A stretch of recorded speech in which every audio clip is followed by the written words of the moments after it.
I am Shay, a 39-year-old housewife.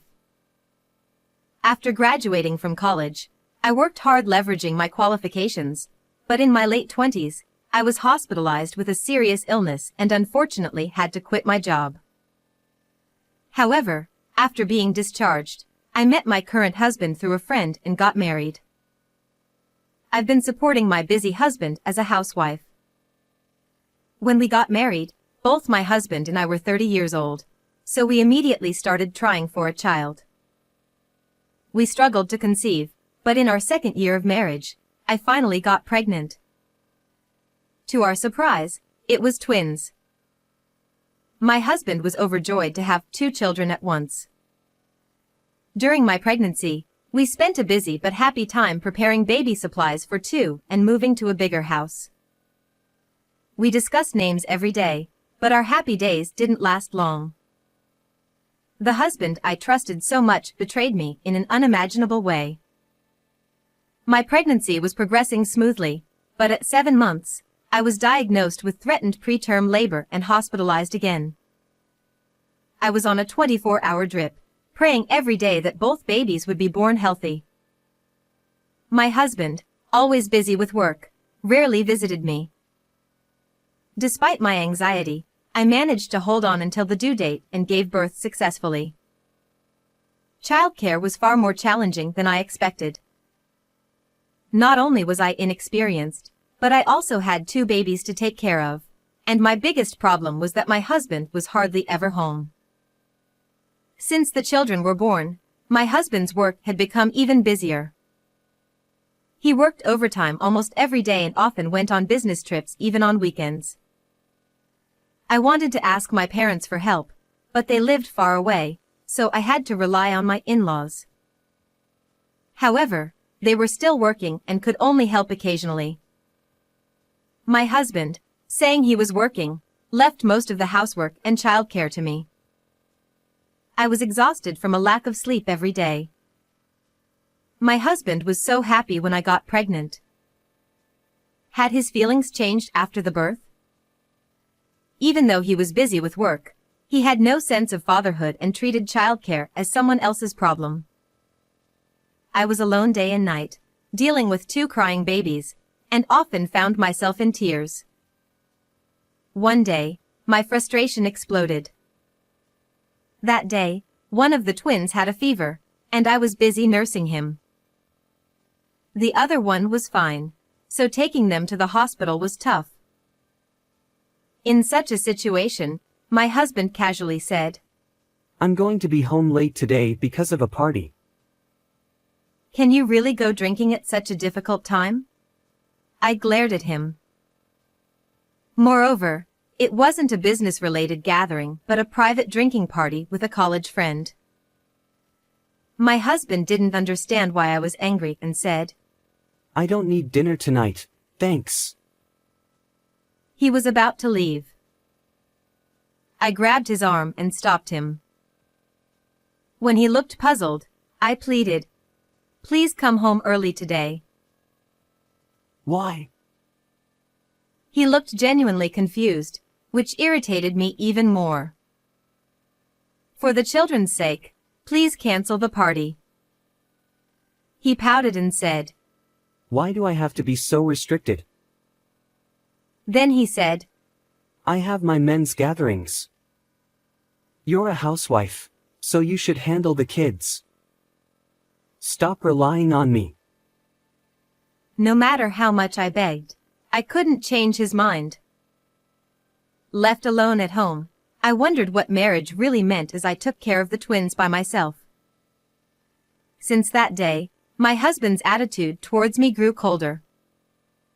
My husband worked more overtime and spent less time at home. Even when he was home, we barely spoke. When I talked to him, he only gave curt replies, playing with his phone during meals. He even started sleeping in a different room from me and the kids. There was no time for us as a couple. Whether he held a grudge against me for asking him not to go to the drinking party or had other issues at work, he never explained why he was so grumpy.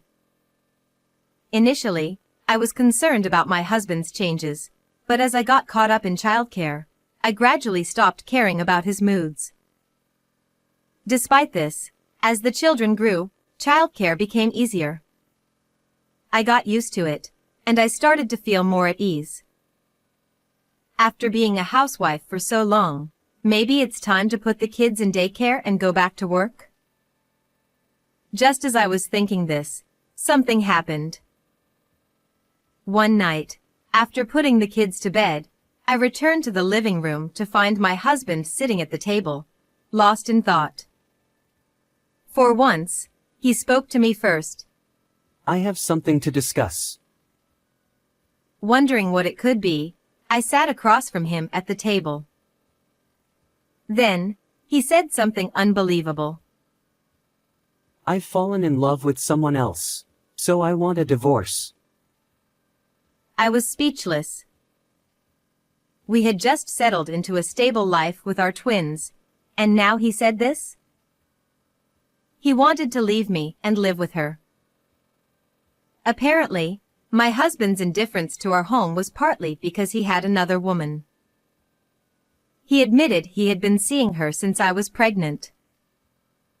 While I was fighting for my life and raising our children, my husband was engrossed in an affair.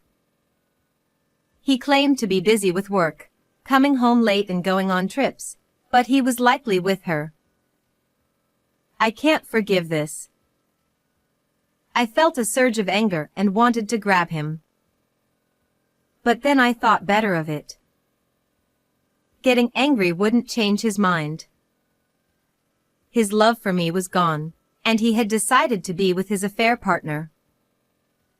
Clinging to such a man would only make me miserable. Even if I forced him to stay, we wouldn't be happy. I felt my heart grow cold and sat back down. I told him, I don't mind getting divorced, but I will demand alimony and child support.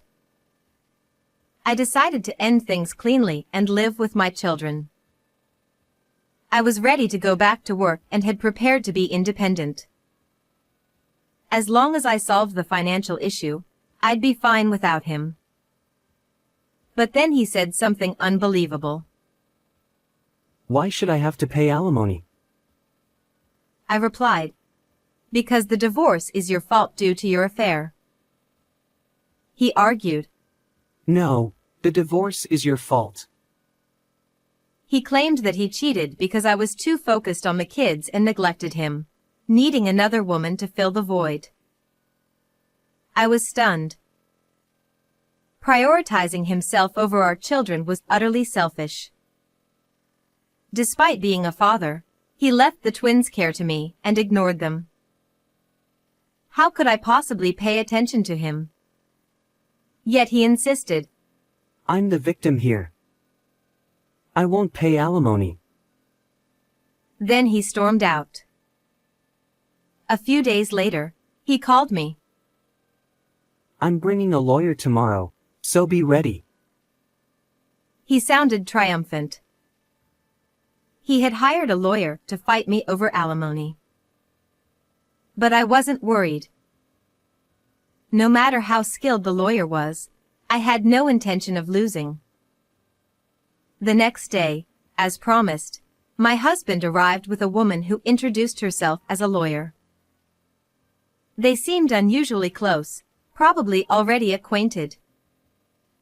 She looked about my age, around 40. I felt I had seen her somewhere before. As soon as she entered the house, she handed me a business card and said, I'm Rachel, an attorney. I'm here to demand alimony from you. The moment I took the card, I realized everything. Ah, I see how it is. I understood and knew I could end this now. All right, if you're ready for this, I won't hold back. I silently stared at the business card, and my husband must have thought he had one. He exchanged a triumphant look with the woman posing as a lawyer. See, since the lawyer says so, you have to pay the money. The woman who claimed to be a lawyer twisted her lips into a smug smile. Feeling a deep sense of contempt for her vulgar expression, I spoke to her. What a coincidence. I am also a lawyer. What? The smile instantly vanished from the fake lawyer's face. I continued. The business card you just gave me is actually mine. She was speechless, her face turning pale. I continued. Now that I think about it, we have met before, haven't we? The woman stammered. Ah, are you possibly? She muttered while staring at my face. Sweat began to bead on her forehead. My husband, still clueless about what was happening, watched our exchange in a panic. But as soon as I showed him the business card, he turned pale and exclaimed, Ah. Yes, I used to be a lawyer. About 10 years ago, I worked at a law firm, and the woman posing as a lawyer had come for a free consultation. No wonder her face seemed familiar. At the time, she sought advice on repaying her debts. I listened to her story and gave her some advice, but she never returned to the office after taking my business card. I had been worried about her because she seemed quite distressed. Later, I was hospitalized due to an illness and temporarily deregistered as a lawyer, so I had completely forgotten about her. I never expected to meet her again like this. She probably didn't recognize me either, as 10 years had passed, I had lost weight, and changed my hairstyle. Approaching her, I said, "It's illegal to pretend to be a lawyer without a license. Would you care to explain this situation?" She clung to my husband's arm, stepping back, but my husband, realizing he couldn't escape, confessed everything. What I heard from both of them left me astounded. The fake lawyer was actually my husband's mistress. She had kept the business card I gave her during the free consultation, thinking it might come in handy someday. Since it had my maiden name, she hadn't realized it was from the wife of her affair partner. When my husband told her he was worried about paying me compensation, she said, "Leave it to me," and pretended to be a lawyer using my old business card. My husband, hearing she had a lawyer's business card, hadn't even bothered to check the name, feeling reassured. In reality, my husband didn't know I used to be a lawyer. Although I had told him when we first met, he thought I was joking and didn't take it seriously. Since I wasn't working at the time, I didn't bother to correct him. He had believed that bringing a lawyer would scare me into paying compensation. Not knowing I was an actual lawyer, he and his mistress staged this ridiculous charade. I could only give a wry smile at their childish scheme. Looking at the two of them standing there exposed, I said, "You will be paying both the compensation and the child support." My husband knelt on the spot. Shay, please forgive me. Let's not get divorced. He pleaded with me, hands clasped together. I was shocked. Even with his mistress standing right there, he suddenly switched sides. I glanced at the woman, who glared at him with a demonic expression. I understood her feelings well. She had gone to the trouble of pretending to be a lawyer for him, only to be cast aside when the plan failed. My husband, oblivious to her presence, clung to me and shouted, "Shay, I need you. Let's be a family again. The kids need a father, too, right? So please, spare me the compensation." It was clear he only wanted to avoid paying. His pitiful lies made me nauseous. It's too late. Neither I nor the kids need a scumbag like you. Leave with that lawyer. No, that fraudster right now. I said, driving the two of them out. My husband tried to stay, but the furious woman grabbed him by the collar and dragged him out by force. From outside, I could hear her shouting and his screams. It must have been quite a scene. Later, I sent them certified letters. To my husband, I demanded a divorce, alimony, and child support. To the mistress, I demanded compensation as well. My husband ended up with a miserable fate. Depressed after our divorce, he tried to focus on earning money for alimony and support. However, the furious mistress stormed into his workplace and spread the news of their affair, ruining his reputation.